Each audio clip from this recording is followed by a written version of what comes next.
Okay, this is going to be awkward because I haven't been in front of a camera for like two and a half months. But okay, let's do this. Hello people, this is Sonali, the Melodramatic Bookworm. If you've been here before, welcome back. And if you're new to my channel, welcome to the Melodramatic Bookworm family.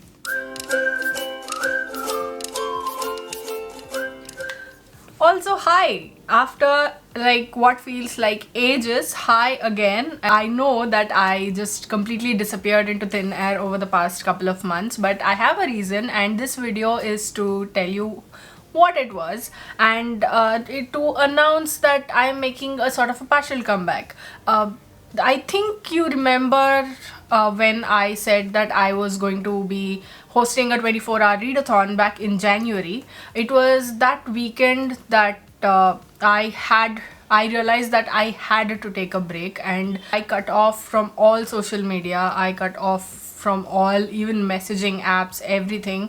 I just didn't have that energy to interact, to do social media, to do videos, to even post on Instagram, to talk on even on WhatsApp, and I needed to take that break. It was completely unintentional, but it was really needed, and I have been figuring some things out over the past couple of months, and even although I haven't completely figured them out yet, that it's going to take some time, but I wanted to make a sort of like a partial comeback and post videos as and when I feel like doing them. So that is why I have been away from social media and you haven't been seeing any videos from me. There are also a few life changes that are about to happen, so once my figuring out is done and once those life changes happen and I settle back in, you will probably see me back in full force. But until then, I'm going to be doing as my heart wants to.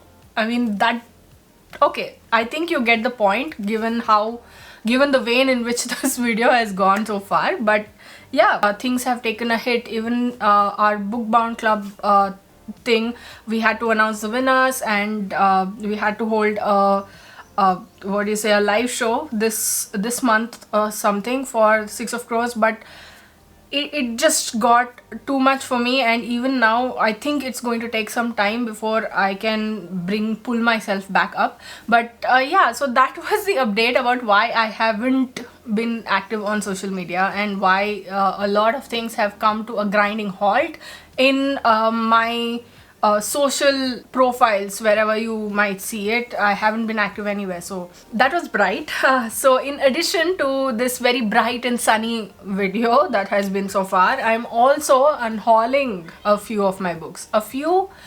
Quite, like, I am unhauling about 38 or 40 of my physical copies, and I just want to put these out there, and I'd also like to say that if you want to buy any of these books from me, then please drop me an email at themelodramaticbookworm@gmail.com. My email ID will be in the description box below. Some of these books you will expect to see them here, but some of these you might not expect. A few of these I haven't even read and I'm giving away because I have an issue with the author, or I don't see myself reading the book, or something like that. There's a lot more that I need to filter out from this stack as well.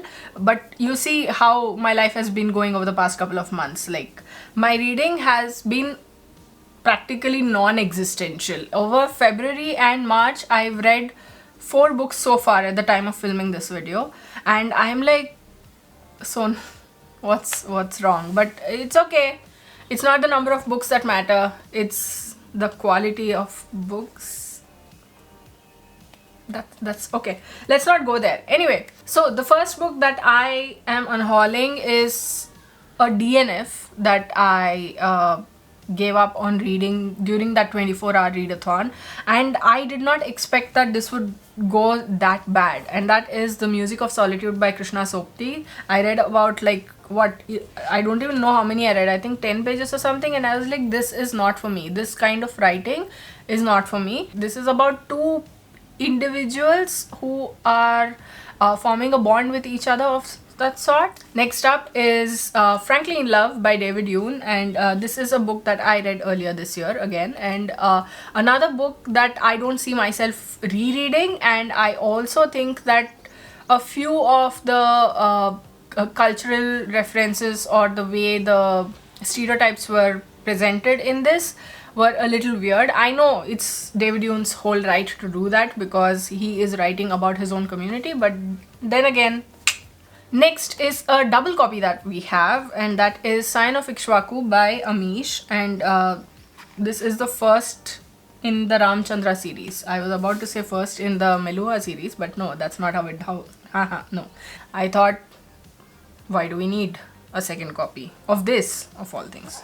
Next are 4 books by an author that I used to love before she came out as transphobic, and the author is Chimamanda Ngozi Adichie, and the books are Americana, Purple Hibiscus, Half of a Yellow Sun, and Dear Ijawale, A Feminist Manifesto in 15 suggestions. I've read Americana. I haven't read Purple Hibiscus and Half of a Yellow Sun. Dear Ijawale is a good place to start for people who are looking to read feminist literature, but in light of her transphobic affiliations, I don't think this is going to be a lot of okay. I don't think this is going to be on my list for a long time, at least until she explicitly comes out and apologizes or does something to. But how do you even apologize after having transgressed that far? Next, A Very Large Expanse of Sea by Tahira Mafi, and I really enjoyed this book. Like this, I had fun reading it. There was angst, there was teenage angst, and there was a lot of community issues also being portrayed in here. I actually gave this book 4.5 stars if I'm not mistaken, but I don't see myself reading it the second time around, so that's why Unhaul.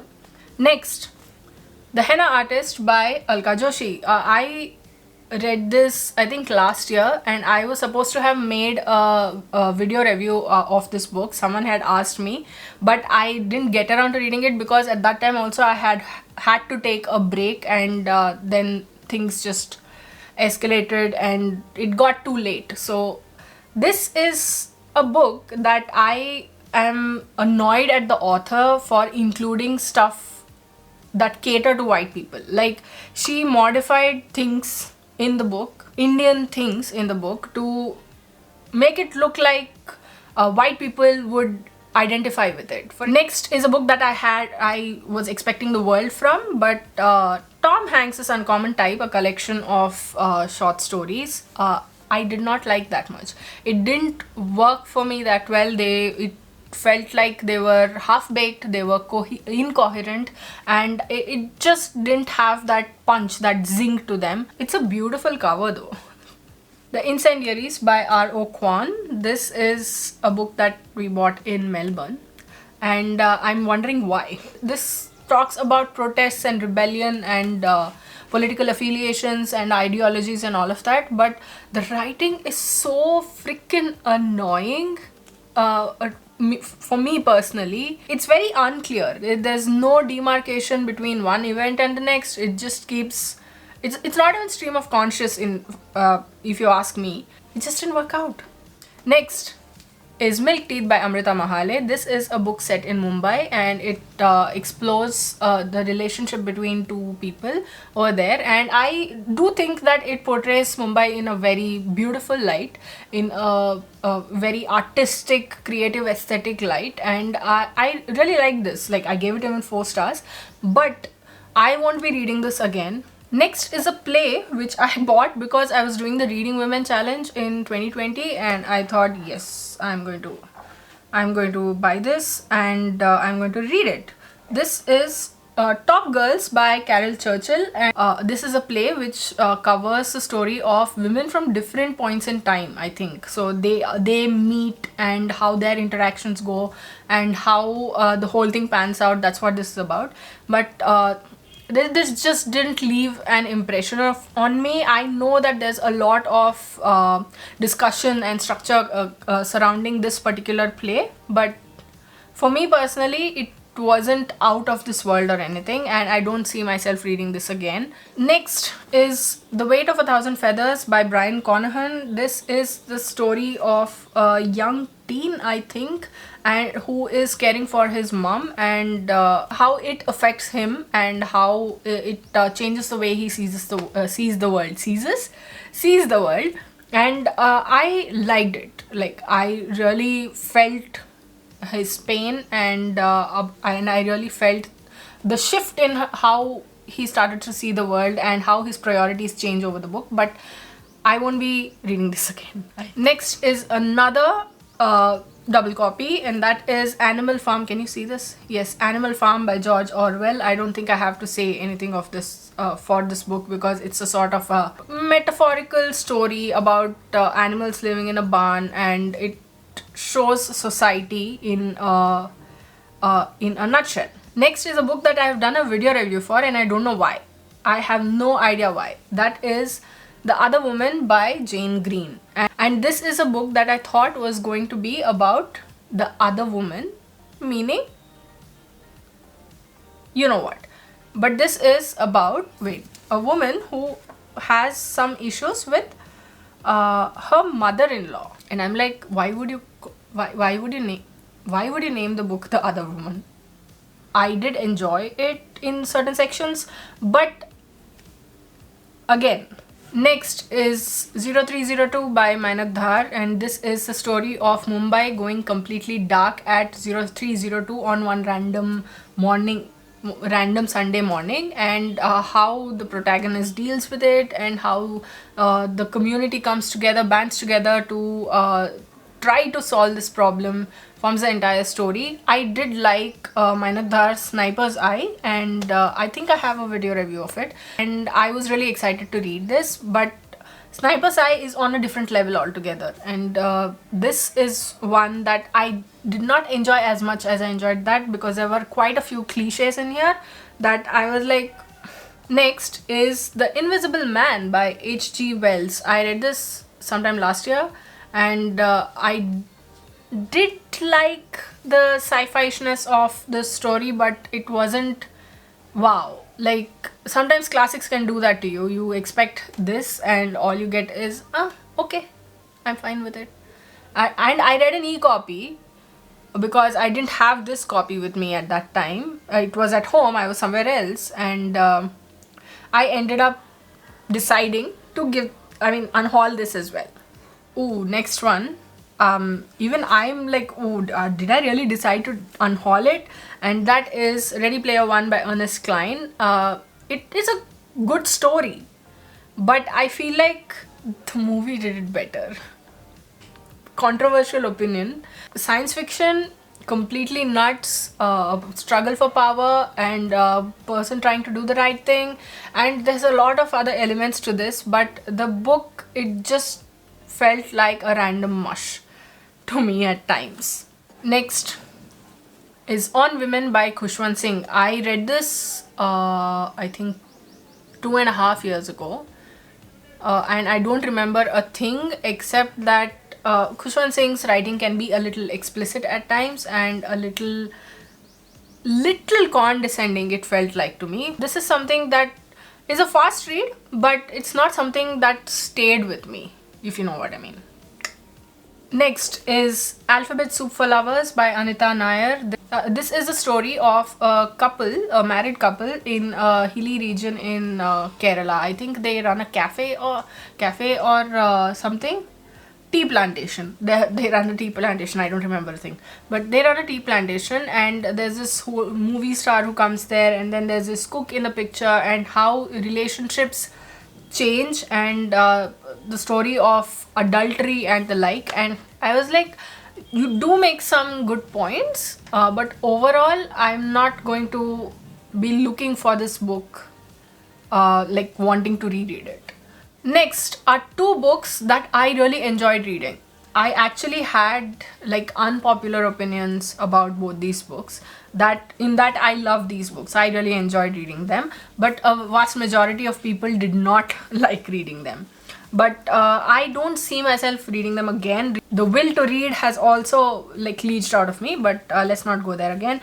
The books are The Sun is Also a Star and Everything Everything by Nicola Yoon. Both of these books, I feel like they are sweet, they are fast paced, and sometimes they bring out just the simple truths of life. Next is a review copy called Your Truth or Mine by Trisha Saklecha. This was sent to me by Simon & Schuster, I think. Is it? No, Pan Macmillan India.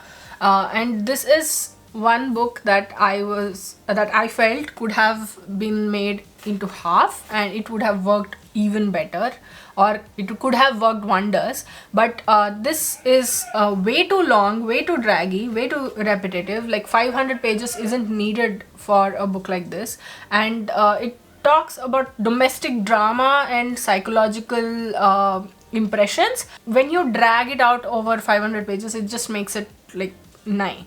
But I'm not selling this book to you, am I? I mean, there's no USP for this book. That's what you're thinking. Next is Mudbound by Hilary Jordan, and this is a book that was made into a movie which won a couple of Oscars, I think. I don't remember the exact number. This is a story of racism and how black people were discriminated against. They had so many crimes perpetuated against them, and post World War II. This is set in post World War II. The gore, the violence, it just got to me, and it's a very heart wrenching story, this one. Another book is Tides Don't Cross by Simar Malhotra. I don't remember anything about this book. I'll just read you the blurb so that you can decide or whatever. Sparks fly immediately when Rukmani, fierce and assertive in the best and worst possible ways, meets the gentle Ayan in the magical city of Paris. Meanwhile, back in India, her reticent sister Mrinalini struggles to cope with the void of a loveless marriage and an early pregnancy. Tides Don't Cross follows these extremely interesting characters as their lives cross in surprising ways. Mrinalini, Ayan and Rukmani wade through choppy tides unaware of their common identity. Deeply touching, this is an unforgettable story of thwarted desires, of love and its loss, of losing and finding oneself, and of falling and learning to rise. Next, Daddy's Gone A-Hunting by Mary Higgins Clark.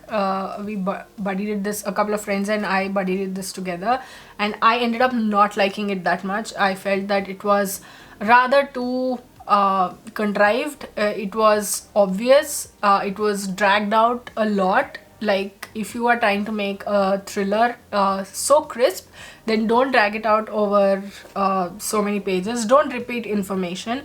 I know repeating information will probably be like reinforce that knowledge into one's brain, but yeah, not for me. Next are two books by Rainbow Rowell, one of which I've read, one I haven't, and they are, Fangirl and Elena and Park. I've heard so many, not bad, but see, technically they are bad because I've heard that the author sort of did something about an Asian character in there, and I was like, no thank you very much, I'm not going to be reading this. This is unread, by the way. I haven't read this book. This book I have read. I did like it at the time, but when I just don't feel like keeping it. Birthday Girl by Murakami. This is a short story, and this is something that is good, but I already have this story in another Murakami collection. It's called Desire. So since I already have that, I thought giving this up would be the logical thing to do.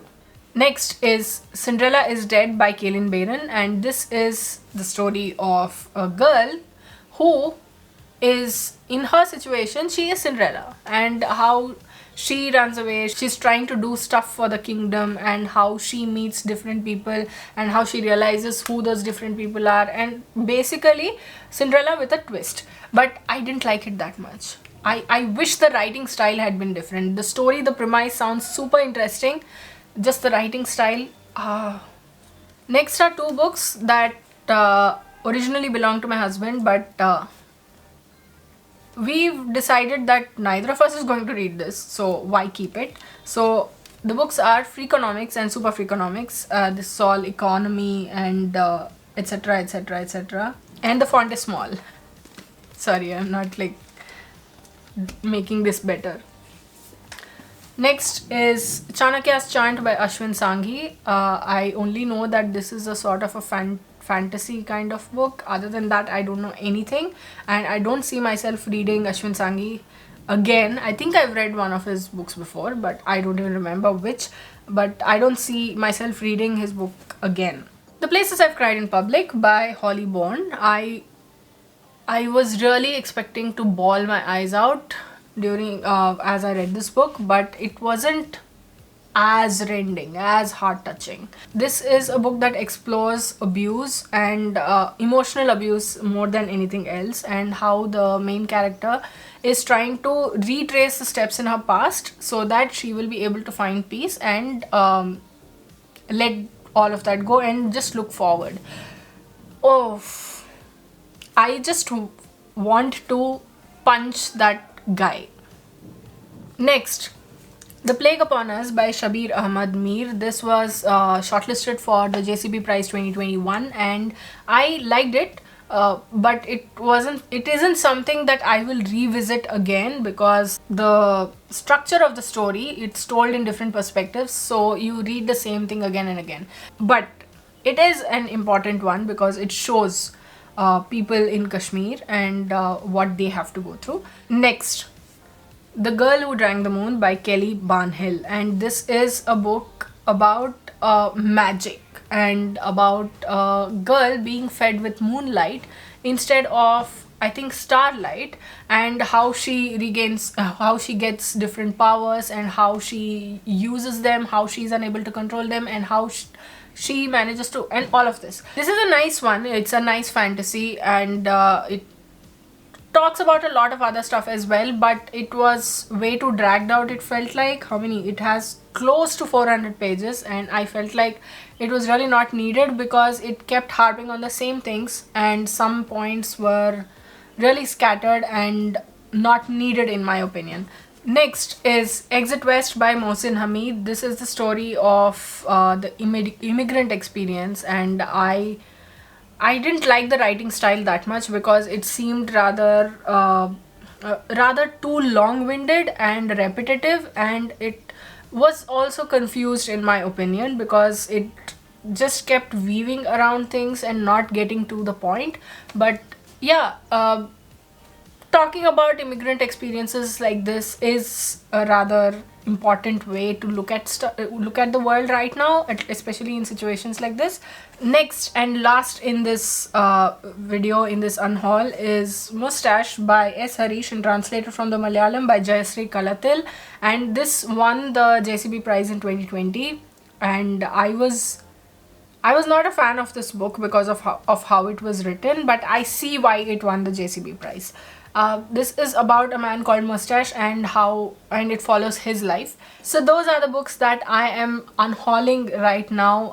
Once again, if you'd like to get or buy any of the books off of me, then please drop me an email at themelodramaticbookworm@gmail.com. The email ID will be in the description box below as always. And yeah, that's that. Now you know why I have been away from BookTube, and I will still keep an arm's distance because I really need to figure a lot of things out, and I'm still in the process. I don't know how much I will be able to give to the community right now because I don't have anything with me right now. That's it. If you like this video, please like it and share it to spread the word. And if you like my content and would like to see more from me, don't forget to hit subscribe and click on the bell icon beside the subscribe button to get notified as and when I post new videos.